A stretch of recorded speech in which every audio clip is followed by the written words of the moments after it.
Hi guys, welcome back to my channel. Thank you so much for joining me today. In today's video, I wanted to do a review um, on an issue I think that we Canadians are also going through, but is particularly more poignant in the United States, where um, this issue is kind of a major issue in terms of the quality of lives that employees who work in this particular fields um, have on a regular basis. And if you've seen the title of this video, you'll know that it's an issue that I'm open to comment on today. Is on tips.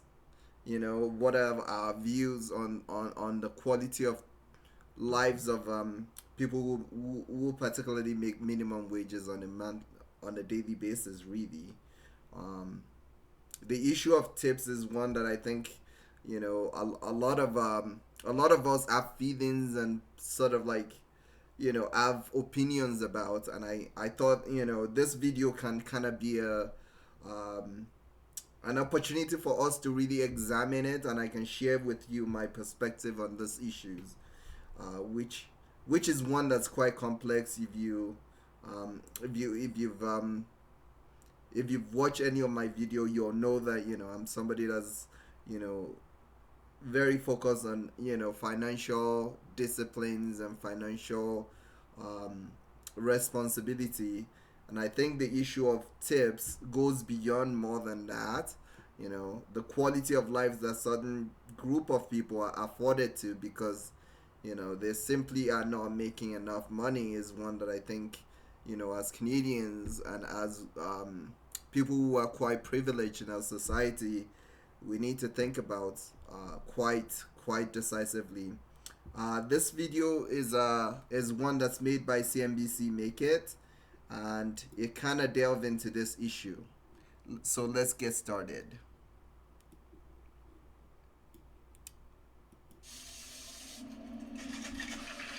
You ready or you need more time?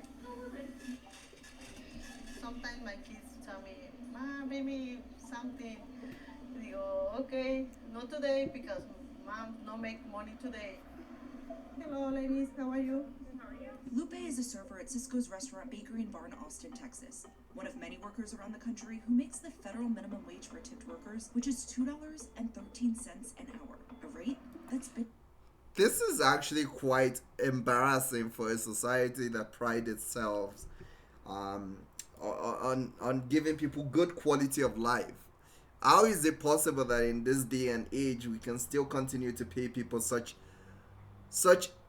ridiculous wage? $2.13 an hour is just unlivable. Like, nobody can live on this. So let's keep watching. Been in place since 1991. There's no real economic theory that came up with $2.13 an hour. It's just no good reason that we haven't moved away from that. There are about 5.5 million tipped workers in the Wow, 5.5 million people are making this wage on a daily basis. That's quite outrageous. United States. Nobody's making you work as a tipped wage employee. Well, restaurant owners are. This is actually quite privileged of somebody that obviously has never worked in this kind of environment ever in his life, to claim that nobody's making people work in this kind of environment. Of course, like, nobody wants to work in those kind of environments, but circumstances, positions in society often command that people work in those kind of environments, often mandates that people work in those environments where they're dependent on the subpar minimum wage that's currently in place. Across the country might want to be paying their employees higher wages. Some, like the owner of Cisco's here in Austin, Texas, say they just simply can't afford to do so. I think that's an excuse that we've heard, especially in Alberta. Like, before Alberta brought in $15 minimum wage in 2015, there were a lot of restaurant people that were claiming that they were gonna go out of business, and that their business will no longer become profitable if the government were to increase the minimum wage. Many of those businesses continue to become more profitable because, people now recognize that, hey, this is just the way that businesses work, right? It's not about what people perceive that is going to be the reality rather than the reality of the situation. At the end of the day, if we were to increase our minimum wage internally, we have to then pass that off to the customer, which then Again, that's another excuse that you hear a lot of employers make, is that, oh yeah, the prices of goods is going to increase. I don't necessarily think that's the case. I think this is just a political tool that many of these employers use to depress wages for a lot of this under underpaid people, right? It's not advisable that people make this kind of statements in society, especially somebody that's open to continue to generate good businesses in the long run. This is not an acceptable position in my view. likely probably tips less. Wages across the economy. Absolutely, I think people should be encouraged to tip less. It shouldn't be my responsibility that you shouldn't pay your employees appropriately for the quality of work that they're putting in on a day-to-day basis, right? It shouldn't be any customer's responsibility to do that, right? Like if I were to go to a restaurant and bought a pizza or whatever, I'm paying close to $30 or whatever for that pizza, right? You should, out of that $30 that I'm paying, you should be able to effectively pay for your employee and also be able to maintain the cost of your services under that price, right? I think it's just a major inconveniences that employers have had for a very long time, where, oh, we can just pass this responsibility on to customers without us having to take on that burden, which ultimately, increases the margins for many of those businesses. In the lower third of the economy have been artificially suppressed for Absolutely. way too long. If you want people to work in these jobs, you have to pay them and not force them to rely on Absolutely. Tips. While some states have set their own minimum wages and the minimum wage for tipped workers is higher than the federal requirement, it's often not a living wage. 43 states have a lower minimum wage for tipped workers than non-tipped workers, meaning the percentage you're tapping on that tablet might not just be a thank you, great job, but instead, what brings that worker to making minimum wage. It's ridiculous, right? Like when people tip, you're basically paying for the services that employee is rendering, rather than you actually thanking them for the services that they've provided, the exceptional services that they've provided, which is the ultimate intention of tips. It's meant to be a gratitude, a show of gratitude for the quality of service that's been provided. However, in this case, it's meant as an opportunity for you to then, pay people fairly for the level of services and the quality of services that they are rendering on a daily basis. That is absolutely unacceptable. The tip should be what a tip was always meant to be. A small amount on top, a gratuity. Absolutely. Matt Cisneros' grandfather, Rudy Cisneros, opened Cisco's Restaurant, Bakery, and Bar in 1950 in Austin, Texas, one of 16 states that adhere to the federal minimum wage for tipped workers. Here's how it works. The federal minimum wage is $7.25 per hour, but if you're a tipped worker, it's $2.13 per hour, also referred to as the sub-minimum wage. The difference between the two, $5.12, is called a tip credit. If a worker doesn't receive $5.12 an hour in tips, the employer is responsible for paying them that difference. That's the law. most. So essentially, if an employee isn't making what is deemed to be the $7 an hour that they're supposed to be typically making, it is still the responsibility of the employer to ensure that those employees make those minimum. Ultimately, I think Why not just make the minimum for every employee, irrespective of whether or not they work in service industries, and just make tips exactly what they should be, tips. Consumers have no idea that every time you tip in a restaurant in most states, it cuts against the worker's wage rather than being something on top of the wage. Lupe, who's been working at Cisco's for 10 years, makes the federal sub-minimum wage of $2.13 an hour. She works alongside her mother-in-law and cousin. She told us while there are days when she makes only $30 in tips, she typically makes about $200. It's difficult knowing if somebody goes home not making a lot of money. You could have a good day at work being a bank.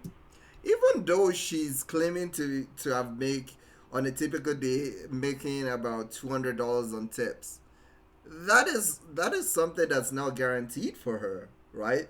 When I go to work and I work on a daily basis, I know I'm going to get the minimum that I'm supposed to be getting. My tips, my wage is not dependent on the quality of services that I'm rendering to my clients. It is simply what's mandated for me as an employee to be able to do the job that I'm doing. And you could have a bad day at work. Same goes for a pharmacist or anyone. Wages are fluid, but I think if you work hard, you're going to get tipped more. That is such an entitled position. I'm so angered by that statement, and that has been a statement that you've often heard from people who are significantly privileged in our society, where they make this outlandish statement that, oh yeah, if you work hard, you're gonna make more. That is not always the case. Like, far too many people put in the hard work, and I mean hard work on a daily basis, and yet they are not rewarded by the quality of services that they are rendering.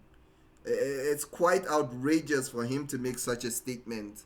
Cisneros says when he and his partners took over the restaurant in 2017, it wasn't profitable. It wasn't something that we bought being like, oh, we've got some honey hole here. We bought history that we knew continued to live. We're here to ensure everybody has a very fair, livable wage and can go home to their families and look in the eyes and be proud of where they work. Between 2018 and 2022, annual revenue nearly doubled. Their goal is a 10% net profit margin.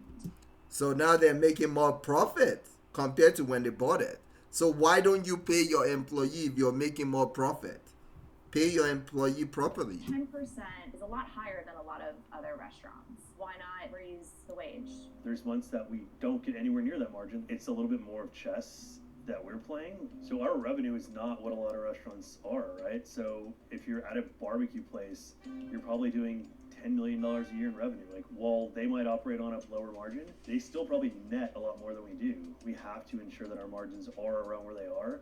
Otherwise, like, this business is not functional. In 2022, labor alone accounted for nearly half of the restaurant's total costs. Cisneros told me he and his partners have never taken out a salary from the restaurant. He has a full-time job as the founder and president of Backyard Ventures, an advertising partnerships business. This is to feed all of the families that work within these walls.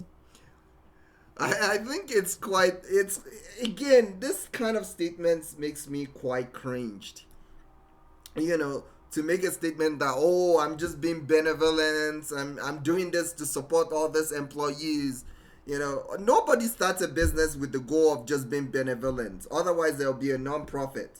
You're in this business because you want to make profit, and in doing so, you need to treat your employees properly in doing this. And continue the lineage of the restaurant operating. While we'd love for everyone to make as much as possible with a guaranteed minimum, the end result is the domino effect of having to raise prices across the board, which then pushes some friction or resistance to your customers. As of 2023, only 7 states have eliminated the sub-minimum wage. Sorry. I think it's quite outrageous that this is even a thing in any state, right? Like, this should not be a thing where people are being paid $2 an hour to work in this field. It's ridiculous. It's ridiculous. All states need to abolish this. Baru Jayaraman is the founder and president of One Fair Wage, an organization seeking to end all sub-minimum wages in the country and increase the sustainability of wages and working conditions in the service sector. These states actually have the same, or in many cases higher, restaurant industry business growth, small business growth rates, job growth rates in the restaurant industry, people of color owned business rates, women of color owned business rates, and tipping averages than the rest of the country. The nation's third largest city and foodie capital, Chicago, is the latest to make the move. It's complicated, and so is the definition of a tipped worker. An employee engaged in an occupation in which they customarily and regularly receive more than $30 a month in tips. Nowadays, that's a lot of people, and consumers aren't responding positively to this shift. In the second quarter of 2020, Absolutely. Over the last couple of years, especially during the pandemic, I've seen more and more businesses start to add tips to their businesses, even ones that shouldn't have, that don't provide any services to you other than, maybe you just going there to buy products. Places like Walmart, like places like that are starting to ask for your tips, right? Like it's ridiculous. Big companies are opening their eyes to this, money grab opportunity, that businesses are seeing, and they're passing on that opportunity on to the consumer. I think more and more people are starting to realize that this is a problem, and instead of people or those in charge recognizing that this is backfiring in a really bad way, they're continuing to double down by increasing the amount of tips that they can charge people. 23, tipping at full service restaurants fell to the lowest level since the start of the pandemic.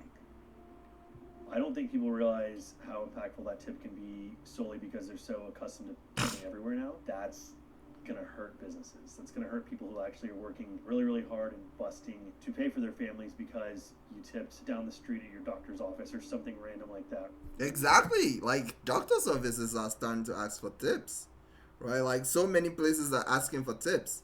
And I think it's because they see the opportunity that, is available for people when this businesses, like traditional businesses and service-based businesses, have continued to misuse what this service is meant to do, or this tips are meant to do, for such a long time.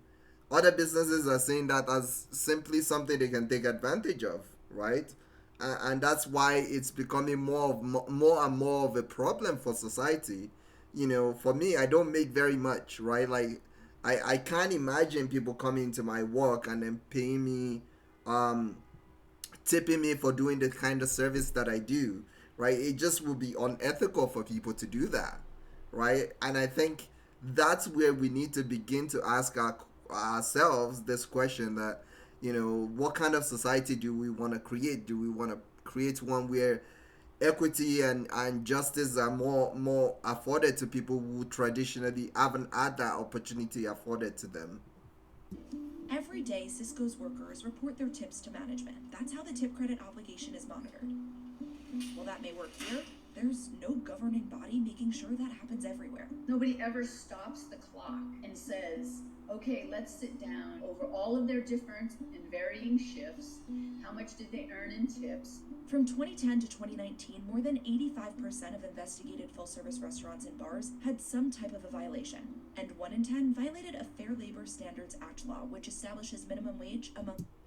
Absolutely. Like, this is another major issue I can see becoming quite pervasive in this kind of an environment where people, there really is lax regulation when it comes to the way these businesses are paying their employee, right? Like it just gives way to so many illegalities in this kind of an environment. Among other things. During those years, the government recovered nearly $115 million in back wages for all violations across the two industries, and about $114 million in back wages for FLSA violations specifically. It's risky to go to your boss and say you owe money. Is anybody going to do that? Because now you're going to get on the really less lucrative shifts. Andy Puzder is the former CEO of CKE Restaurants. While there in 2017, the company was slapped with a $1.45 million fine for... Well, no wonder he's saying all this ridiculous thing. So this guy was basically a guy that's been cheating his employee for a very long time, and I'm so happy that this guy was punished severely for that violations. More and more people like him are out there continuing to cheat their employees out of the wages that they've worked so hard for. Failing to pay minimum wage in LA. He was also former President Trump's nominee for labor secretary, but withdrew from consideration in 2017 following bipartisan opposition. He says the fine was a payroll mistake, and employees were paid back the owed wages. Of course, it was. It's always a mistake when you get caught. It's never a mistake when you've cheated people for a very long time and you're finally caught. It's not a While fast mistake. food workers are not tipped employees, he doesn't believe there's a need to raise either minimum wage, a belief he's been public about for years. Nobody makes $7.25 an hour. I'd be surprised if 0.5% of the employees. That's quite rich for you to say.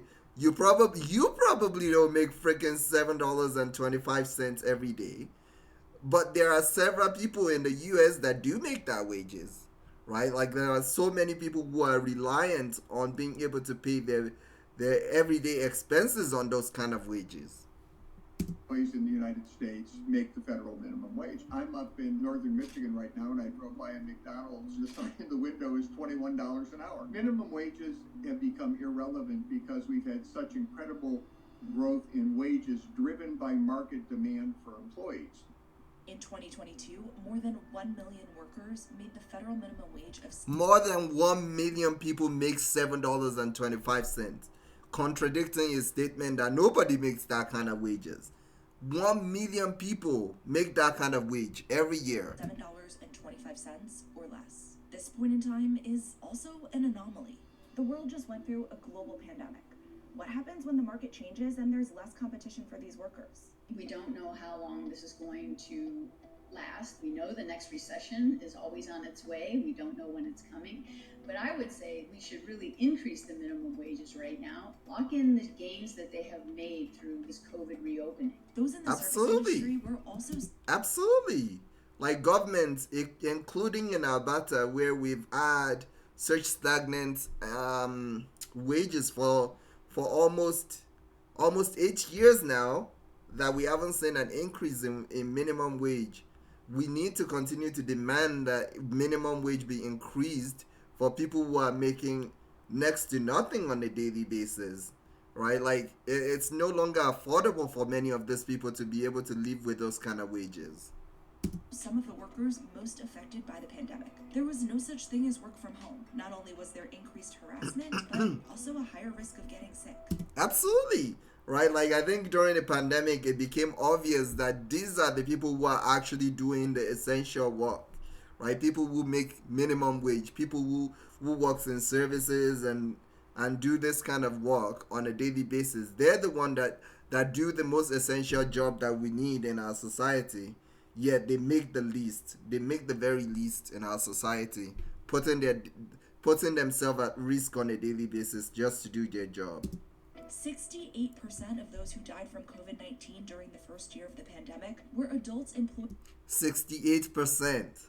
That is quite a staggering number. 68% of people who died during the COVID-19 were people who worked in the service industry. In labor, service, and retail jobs that required on-site attendance and prolonged close contact with others. Hundreds of thousands switched industries, and many of those who stayed demanded higher wages. For the first time since emancipation, millions of workers have walked off the job out of the restaurant industry, are refusing to come back. During the pandemic, so many of them realized that getting a sub-minimum wage doesn't work for them. Meanwhile, most tipped workers are minorities. About 70% are... More and more of these people who work in this kind of industries are people from marginalized background, new immigrants, blacks, people from LGBTQ communities, people who have been significantly marginalized in society for a very long time, are people who make this kind of wages, and it's quite saddening that we continue to contend with this kind of experience in our society. Are women, and more than 40% are people of color. They struggle with 3 times the poverty rate of other workers and experience the absolute highest rates of sexual harassment. tipping versus not tipping, which should be a simple conversation and not unpleasant at all. Just like in Hulu's The Bear, at the end of the day, how to pay employees is really up to those running the business. Some It shouldn't be too. It should, like, just like how much I make isn't up to my employer, right? Like the minimum I'm allowed to make isn't up to my employer. It shouldn't be left to.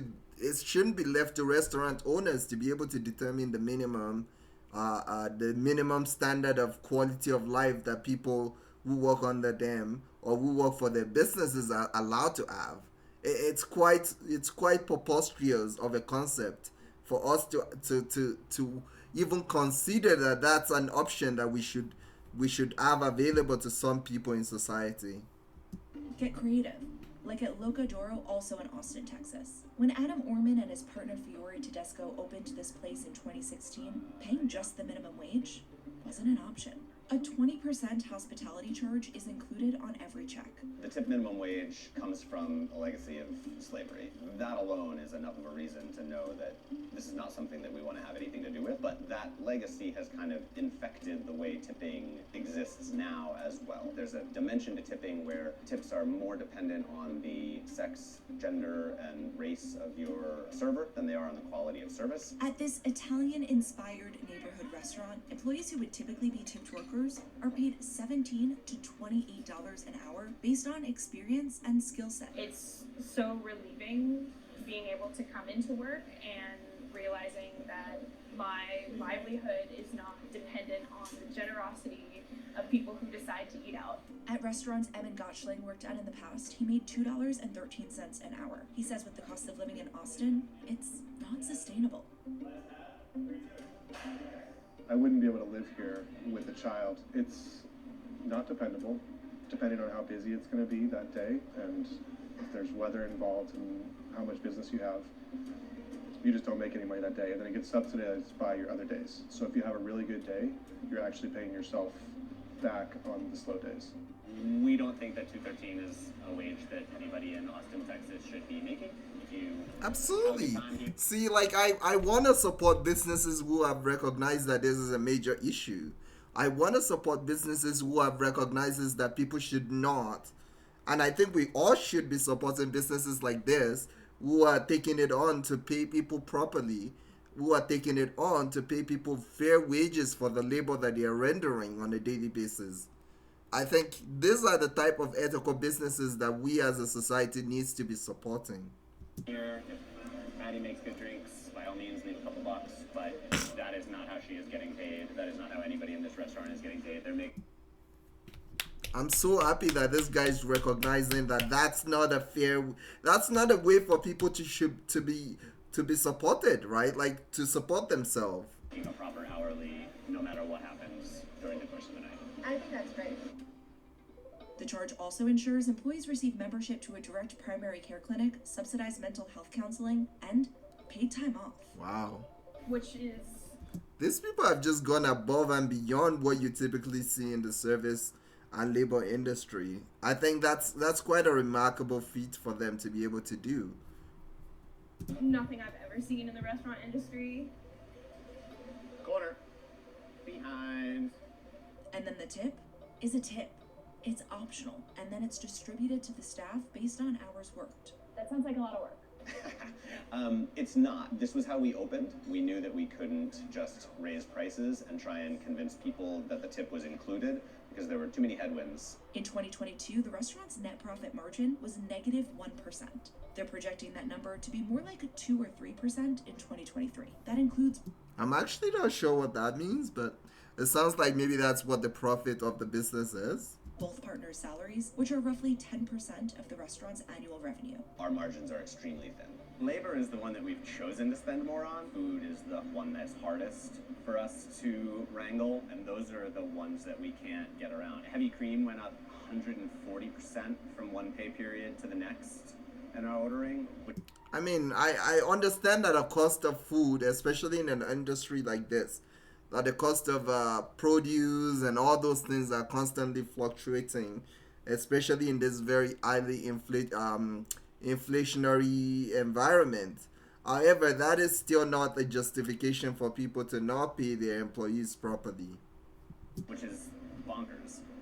Credit card fees have gone up. It's hard. We are kind of a break-even model. In terms of just supporting your family, is this all worth it? I did not think that it would be like this. I knew that it was going to be hard, but I didn't know that it was going to be hard in this way. And I didn't know that I was going to spend as much time being a labor advocate as I am, but that makes it incredibly worthwhile. Orman and his employees say I think people like this are quite a champion for the new wave of restaurant that we need to see in our society.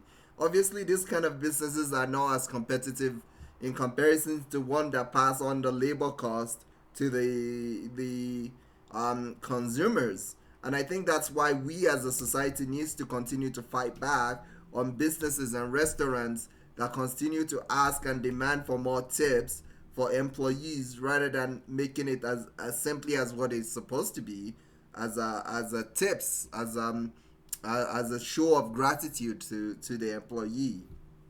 say this wage model is about so much more than what's on the surface. It encourages a greater team effort. It brings everyone together. It's a well-oiled machine. We're all working for the same thing. It doesn't matter if my position is bartending. I'm so happy to turn around and run food to a table. But they acknowledge it's not for everyone.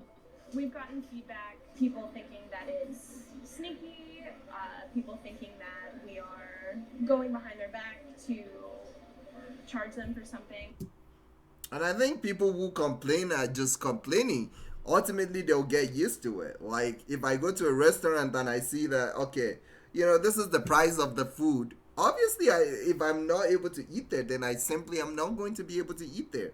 But it simply shouldn't be an option that we then contend with the fact that these people are not paid for the wage for the services that they are rendering. It should not be absolutely acceptable in any society that people are rendering unpaid labor on a daily basis. It's incomprehensible in a society like ours.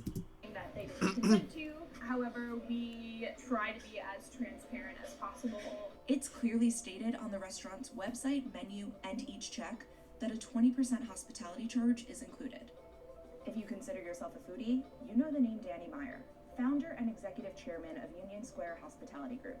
In October 2015, he announced the elimination of tips at 13 of his New York City restaurants.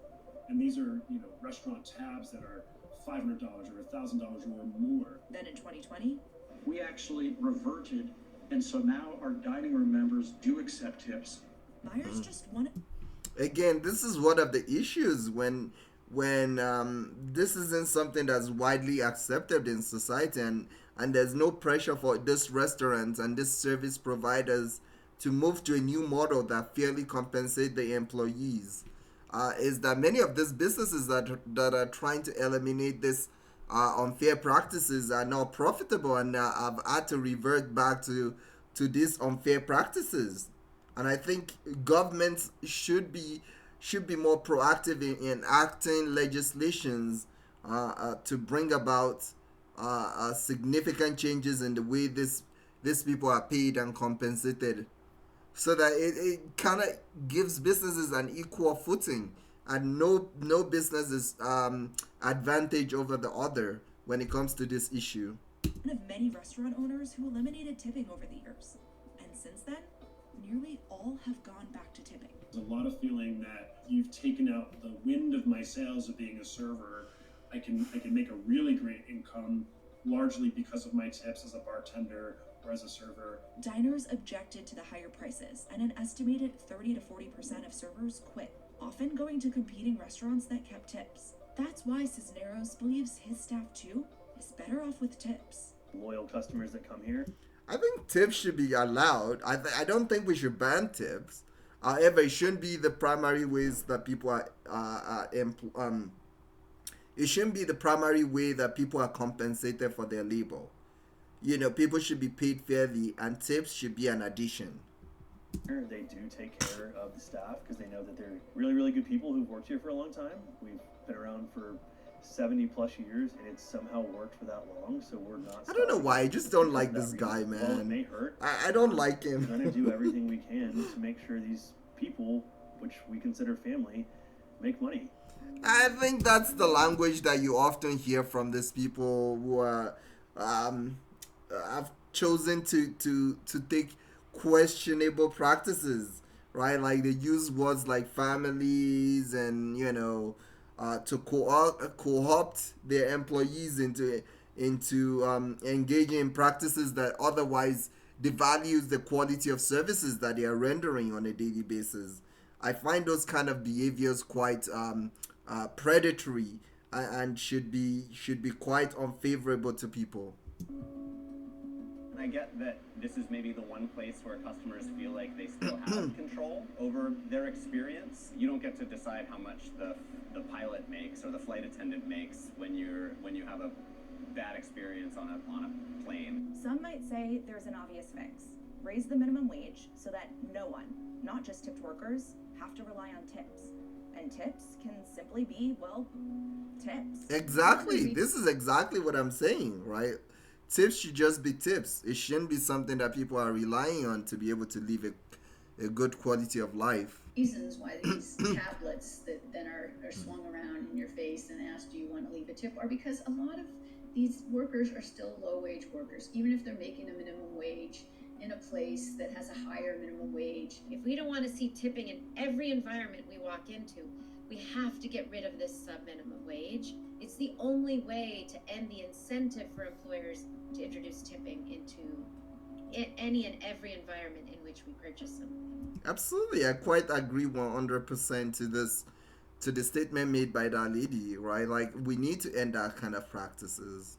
Others don't believe raising the minimum wage is necessary. Because we've had such incredible growth in wages driven by market demand for employees. I would Of course he's gonna be the one that comes up and make a bold claim that, oh yeah, employees are making more money now, and very strongly that with the 9 million job openings that we currently have in the United States and the strong demand for employees, they go to a different job.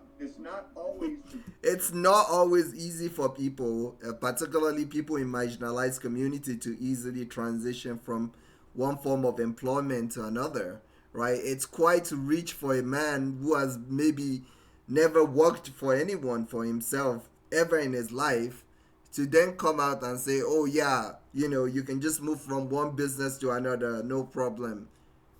That's simply not the reality in a society like ours today. The government's job to solve everybody's problem.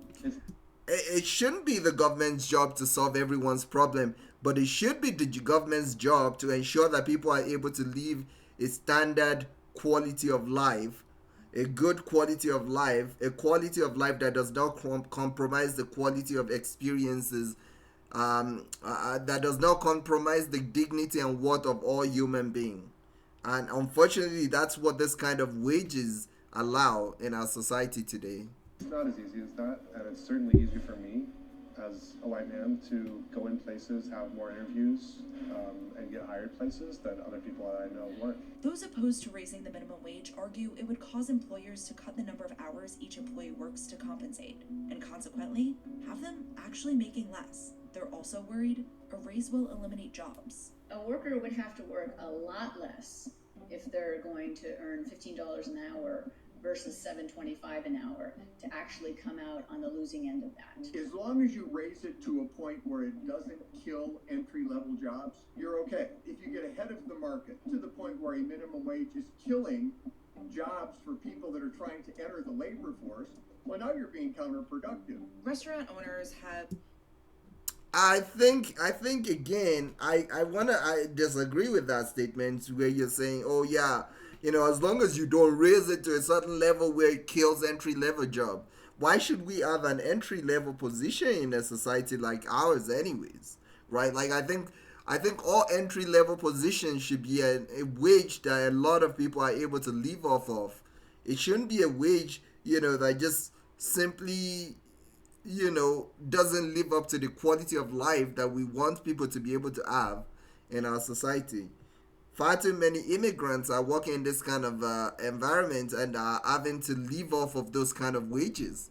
It's unacceptable. It's absolutely unacceptable. Of such thin margins, where would this money come from? They can raise prices, but the price increases of minimum and sub-minimum wage increases are much less than the actual Absolutely. increases. You hear Absolutely. As customer, I think we should be expected to take on the brunt of that wage, but it shouldn't be dependent on your on my own free will, right? It should just be by paying people fairly and by fairly pricing the products that people are consuming.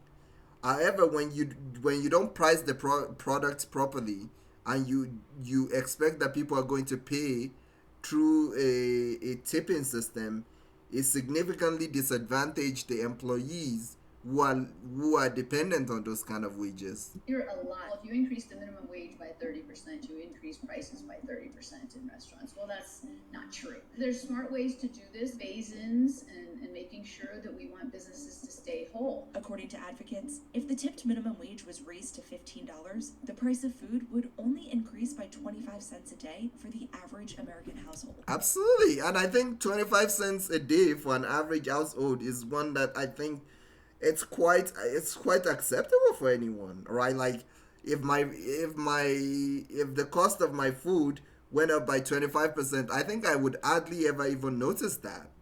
And I know that this is just a big figure that's been thrown out there, that it may actually be more. And even if it was more, I think people should be expected to pay the fair wages for the services that they are receiving.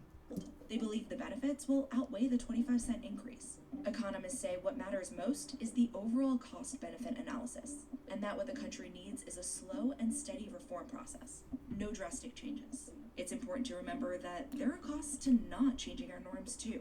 Far too many workers simply can't meet basic needs. That has a cost. Absolutely, right? Like we live at the time where there's massive inflation. My rent just went up by 400%.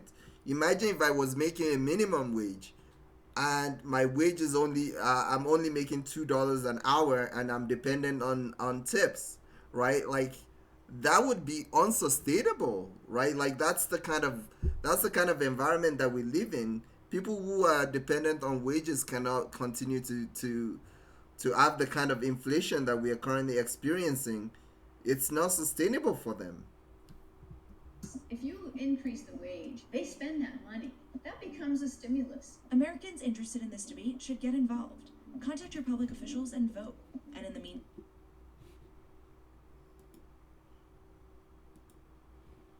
if you've enjoyed this video, thank you so much for watching. Leave your comment down in this comment section below. I really want to hear what you have to say on this issue. Do you believe that we should continue to maintain a system where tips is mandatory for people who go to a restaurant to buy food, or do you think that employers should be expected to pay people fairly for the services that they are rendering? I think that's the question that I would like to hear your perspective on in the comment section below. Again, as I always say, leave a comment in the comment section addressing that question. Like this video, subscribe to my channel if you haven't already, and I will see you guys in my next video. Thank you so much. Bye bye.